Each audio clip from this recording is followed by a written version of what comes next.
Contamos sobre el jefe de Estado Mayor de la Policía Nacional, Óscar Arriola, brindó detalles sobre este operativo simultáneo realizado contra exfuncionarios de Provías. Precisó que la investigación realizada por la institución logró identificar a los presuntos implicados, logrando así la detención de 5 personas. Indicó que esta diligencia permitirá abrir una nueva etapa en la investigación que incluye precisamente la recabación de datos de los intervenidos.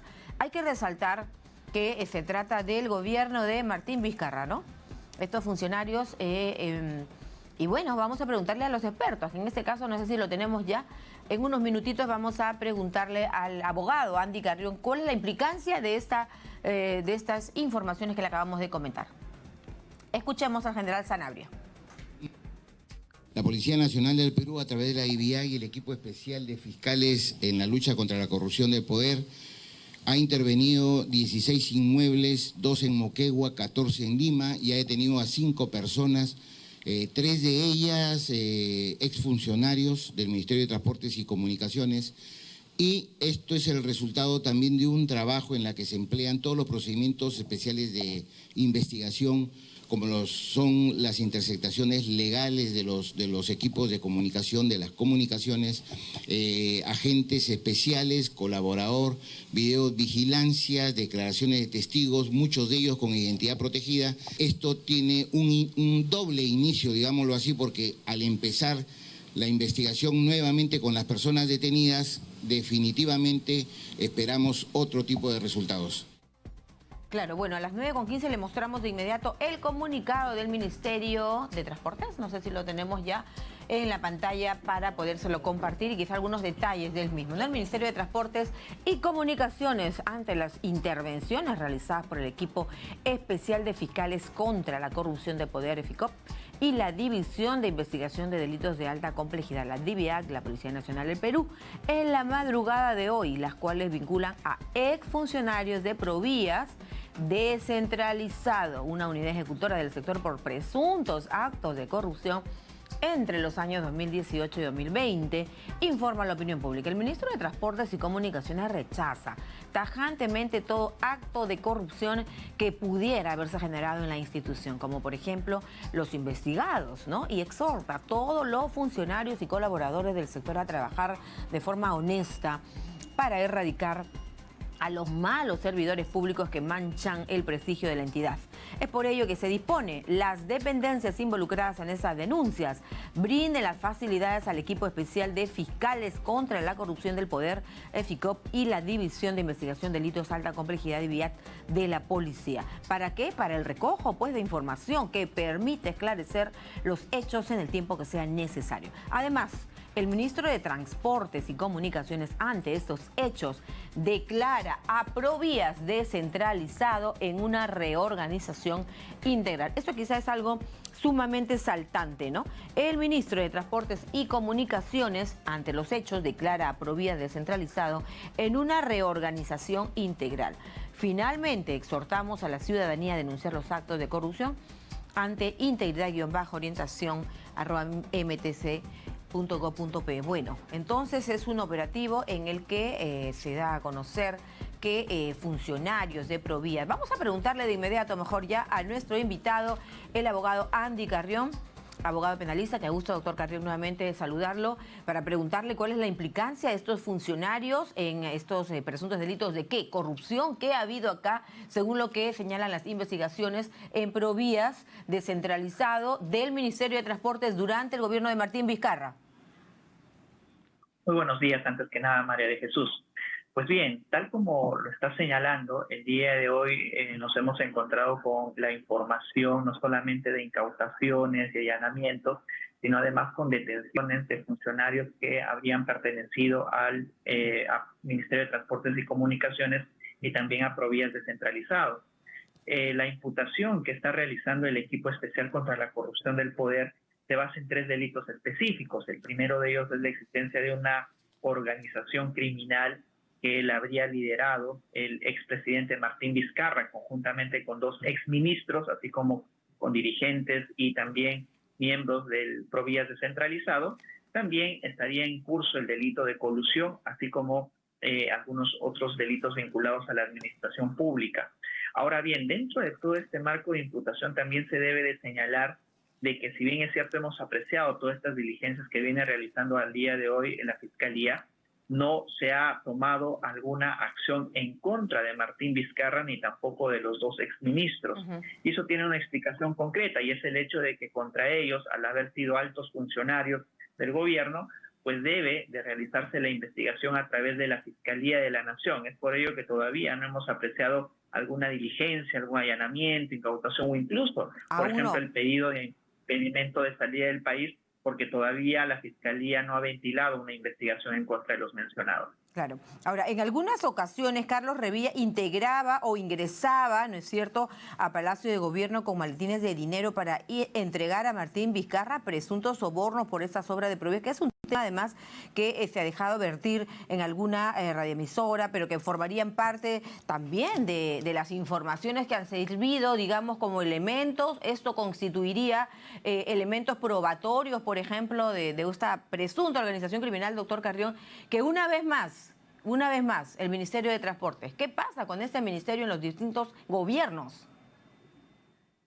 Vemos que se está manejando información muy minuciosa, María de Jesús, tal como tú lo has señalado, no solamente de las entregas de dinero, sino el número de entregas de dinero y cuál habría sido la modalidad, ¿no? Incluido, por ejemplo, un escaparate de planos, algunas maletas, para que puedan viabilizar la entrega en efectivo al expresidente Vizcarra. Y se señala como ámbito protagónico más bien a Karen Roca, ¿verdad? Se la cita ahí en algunos apartados que la prensa ya ha venido publicitando. Entonces vemos que el nivel de minuciosidad con el que se está manejando este caso hace que las investigaciones y las medidas que se hayan tomado estén realmente justificadas, porque no solamente se habrían concentrado en Provías descentralizado, sino también en el Ministerio de Transportes y Comunicaciones, así como haber alcanzado al ex presidente Martín Vizcarra como líder de esta organización criminal. ¿Y qué ha pasado con el ministerio? Es decir, ¿por qué siempre se repite esta historia, María de Jesús? A pesar de que todos hemos visto, por ejemplo, que en el gobierno de Pedro Castillo también hubieron estos tipos de actos de corrupción. Y yo creo que tiene que ver con el poco compromiso que tiene el Ejecutivo de cara a controlar o reducir los índices de corrupción y de algunos otros delitos dentro de instituciones que son muy sensibles, ¿no?, por el manejo presupuestal que tiene. Ministerio de Transportes y Comunicaciones, y específicamente Provías descentralizado, se ha demostrado que durante muchos gobiernos ha sido la caja de la corrupción, ¿verdad? No solamente por funcionarios públicos que favorecían a determinados contratistas, sino la forma ya sistemática en la que se han venido cometiendo delitos en esas instituciones. Es por ello que el día de hoy también el Ministerio de Transportes y Comunicaciones ha emitido ya un comunicado de cara a señalar la reorganización de esa institución.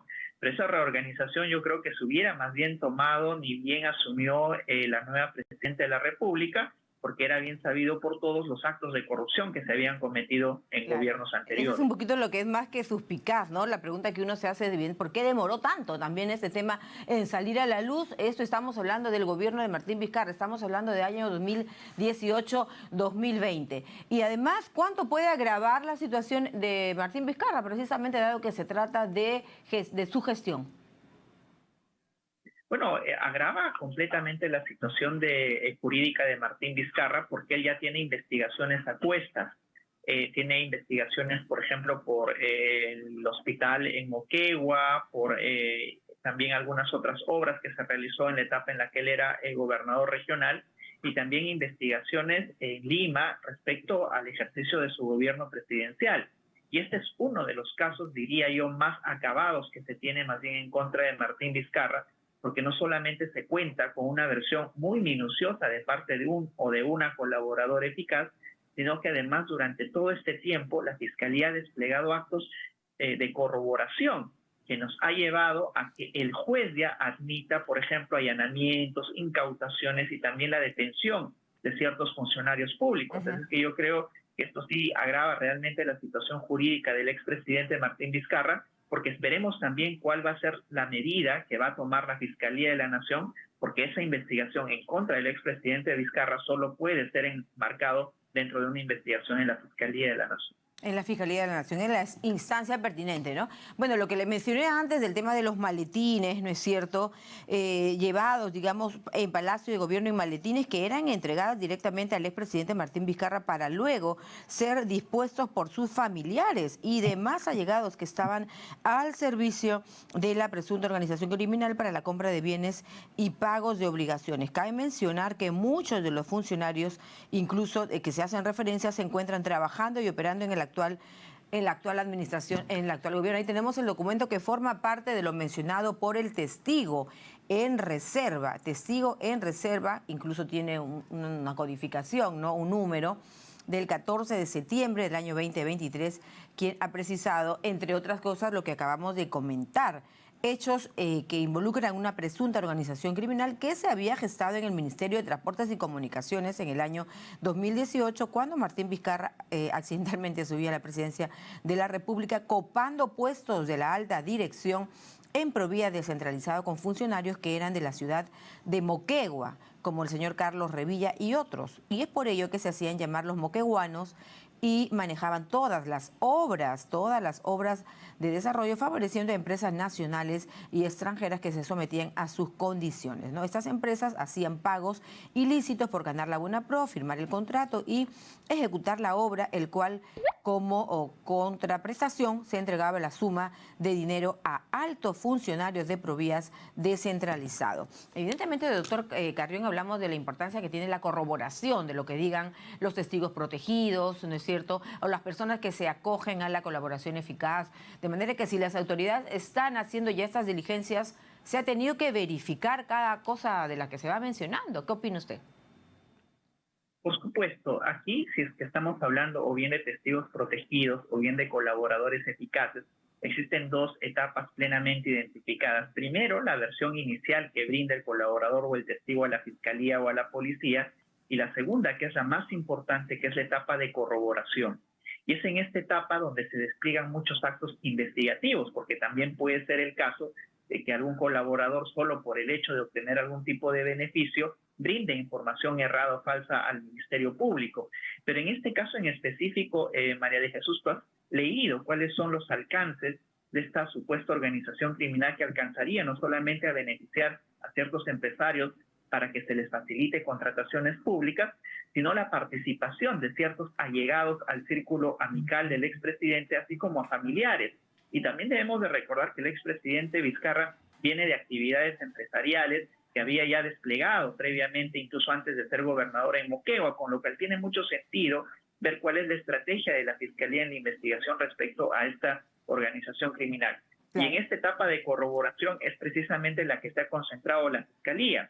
Y el producto de esa etapa de corroboración es de que el día de hoy un juez, porque es el juez el quien tiene que intervenir, ha decidido de que se proceda a la incautación, allanamiento y la detención de algunos funcionarios, porque sin esa venia judicial no podría haber sido factible lo que ahora estamos apreciando. Claro, incluso hemos escuchado ya en una radio al expresidente señalando: me sienten a mí como un rival político de cuidado y de temer. Se está utilizando la Fiscalía y a la justicia. Se está utilizando la Fiscalía y a la justicia, que no sé, entiendo, son títeres, son monigotes, ¿qué pasa?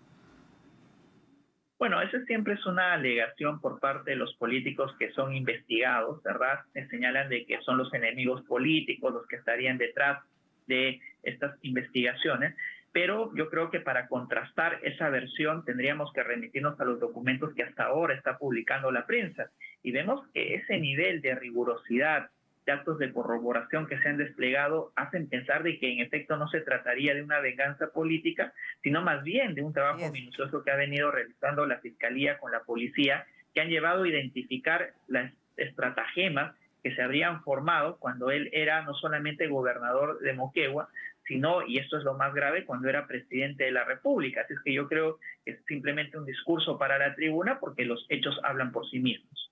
Ya. Además ha señalado que considera que es una patraña, más aún cuando la fuente principal de toda esta investigación es Karen Roca, que tiene una animadversión conocida contra él. Dicho sea de paso, estas declaraciones las ha brindado a Exitosa Noticias, hay que citar la fuente por supuesto y darle el crédito necesario, pero en todo caso aquí se busca un poquito, me parece, enredar el tema, ¿no? Porque sea que lo haya dicho la señora Karen Roca o cualquier otro testigo, la justicia tiene la obligación de corroborar lo dicho. En ese tema de la corroboración, ¿cómo evaluaría usted el papel de las autoridades?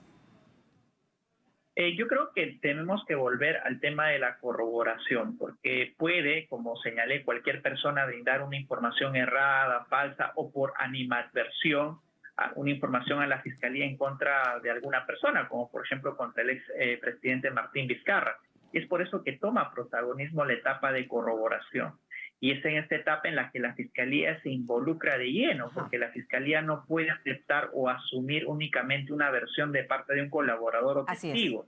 ¿Por qué? Porque la propia fiscalía estaría asumiendo los errores dentro de la imputación o de la investigación. Así es que la fiscalía, incluso para que llegue a las diligencias y a la solicitud al juez de incautaciones y allanamientos, ha tenido que realizar muchos actos de investigación. Y de hecho, María de Jesús, esta investigación no es de ayer.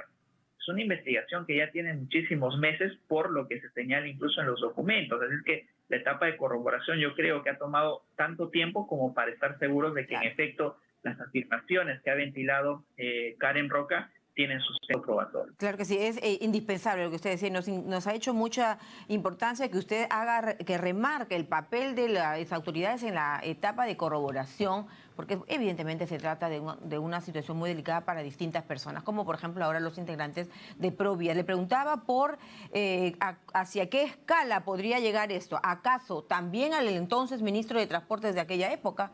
Pregunto. Tenemos aquí a dos exministros también investigados, ¿verdad? Solamente de que contra ellos no se han tomado medidas porque es la Fiscalía de la Nación quien debe de hacerlo. Uno de ellos es Estremaidoro y el otro cuyo nombre no recuerdo, pero son dos exministros que también están incluidos dentro de esta investigación.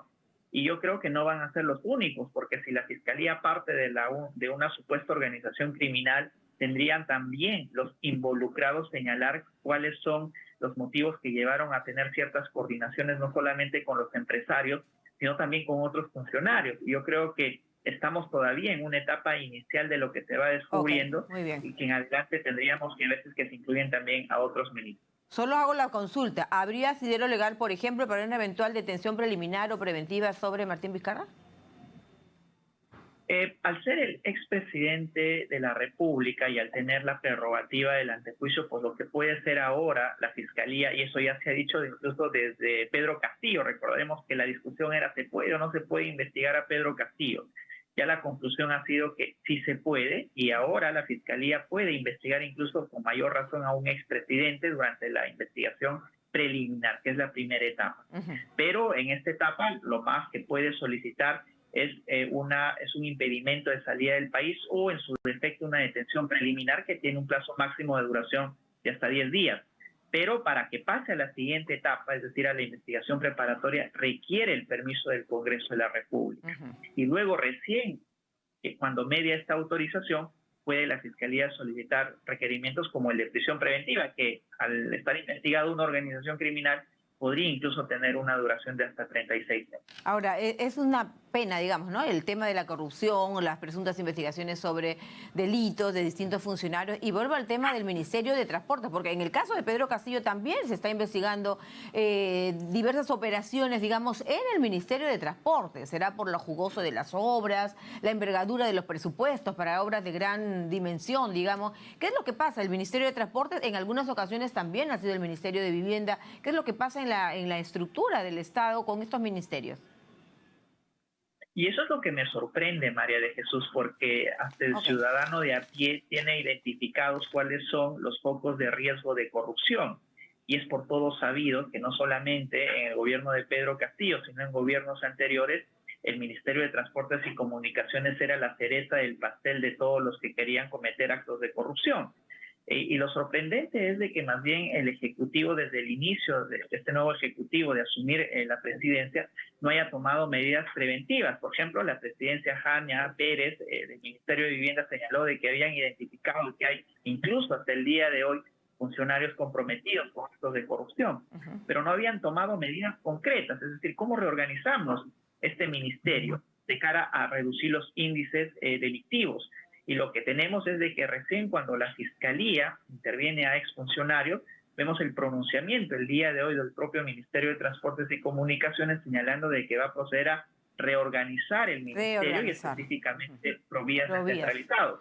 Pero esta es una conducta meramente reactiva, ¿verdad? Cuando el Ejecutivo más bien debería de tomar la delantera, más preventiva, tratando de reorganizar todos, más preventiva, ¿no? Incluyendo programas de prevención para reducir estos índices de criminalidad, pero vemos que no lo han hecho. Esperemos de que al menos el comunicado del día de hoy sí pueda llevarnos a un buen puerto de la reorganización de esta institución que tiene altos índices de corrupción. Muchísimas gracias, doctor Carrión. Quédese con nosotros porque, bueno, vamos ahora al Congreso. Yuli Guevara se encuentra ahí con reacciones de esta noticia. Yuli, muy buenos días. ¿Cómo estás, María Jesús? Muy buenos días. Sí, la congresista Marta Moyano, hoy es presidenta de la Comisión de Constitución, precisamente ha señalado que el Ministerio de Transportes debe ponerse las pilas. En tanto, ya hemos conocido este comunicado en el cual el Ministerio de Transportes rechaza cualquier acto de corrupción y también declara en reorganización Provías, una institución que ha sido manejada en los últimos años por personajes que hoy día están siendo investigados precisamente en lo que se refiere a este último operativo, precisamente en el cual también se le involucra presuntamente al expresidente Martín Vizcarra de liderar o ser parte de esta organización de los intocables de la corrupción. Marta Moyano ha señalado que el expresidente como tal tiene un derecho al antejuicio y en caso de que el Ministerio Público envíe, digamos, alguna solicitud aquí al Congreso, le corresponderá a la Subcomisión de Acusaciones Constitucionales a hacer el procedimiento respectivo. Ella no puede adelantar una opinión respecto a eso porque es miembro de esa comisión. Vamos a escuchar lo que dijo al respecto. Bueno, nosotros acá sabemos y muchas personas saben que el señor Vizcarra ha estado o estaría implicado en varias situaciones como estas. Lo que hay que hacer es que el equipo que está a cargo, que los fiscales están a cargo, hagan su trabajo. Eso es lo que hay que hacer. Y vuelvo a repetir, el señor Vizcarra ha sido presidente recientemente, por lo que le corresponde el derecho de antejuicio. Y entonces se habría una denuncia constitucional, llegaría al Congreso y llegaría a la subcomisión. Y yo soy miembro, así que no puedo adelantar ninguna opinión. ¿Es pertinente el anuncio de la reorganización de Provías, como lo ha señalado el Ministerio de Transportes, que al decir que ¿qué? En la reorganización de Provías, precisamente, por parte del Ministerio de Transportes? Yo creo que sí. Yo creo que ahí deberían ponerse las pilas transporte y que la ATU funcione como debería funcionar, ¿no? Congresista, por otro lado, se ha generado también algunos cuestionamientos en el caso de los congresistas que han sido investigados por el tema mochasueldos. Y teniendo en cuenta los indicios, las revelaciones, los testimonios, no se ha avanzado hasta ahora en nada. Hay una propuesta también, y está en la Subcomisión de Acusaciones Constitucionales, para ver el informe final sobre el caso de Magali Ruiz. Y se recomienda precisamente de que se archive el caso. A ver, hay temas diferentes, ¿ya? Ustedes saben que hay un tema de una compañera nuestra, ustedes lo saben, y que yo presenté la denuncia constitucional, ¿ya? Así que a nosotros como bancada no nos pueden involucrar en cosas de que hay que proteger a uno y a otro no. En este caso habían audios, testimonios de personas que no... Bien, volvemos con más información en cualquier momento. Van a continuar declarando, dando su opinión los congresistas de la República. Continúan Estudios Centrales. Claro que sí, van a seguir seguramente con las opiniones, como lo dice muy bien Yuli, de distintas bancadas en relación a esta información reciente que involucra al gobierno de Martín Vizcarra a Provías descentralizado. De paso, Yuli, resaltar que ya el Ministerio de Transportes anunció una reingeniería, digamos, ¿no?, en Provías descentralizado. Vamos con el tuit que le tenemos ahora en la pantalla, 9:37 de la mañana, y corresponde a este mensaje vía X del Ministerio Público. Equipos especiales contra la corrupción corrupción del poder, integrado por fiscales y agentes de la Policía Nacional, liderado por la fiscal Marita Barreto, ejecuta la detención preliminar de Carlos Revilla Loaiza, Hugo Meneses Cornejo, Juan Enciso Torres y Alcides Villafuerte Vizcarra. Siguiente. Ellos pertenecerían a la presunta organización criminal Los Intocables de la Corrupción, que estaría liderada por Martín Vizcarra, y habrían ejecutado actos de corrupción entre marzo de 2018 y diciembre 2020 para copar puestos con fines ilícitos. La diligencia a cargo del fiscal provincial José Luis Quispe incluye el allanamiento de 11 domicilios y la incautación de 6 bienes muebles e inmuebles en las ciudades tanto de Lima como de Moquegua, que es un poco lo que hablamos con el abogado Andy Carrión, ¿no? La envergadura, hasta dónde llegan estas diligencias, estos allanamientos, en fin, pues se trata de Lima y Moquegua. Recordemos que también aquí se involucraron estas personas que habrían pues integrado los moqueguanos, como se hacían llamar.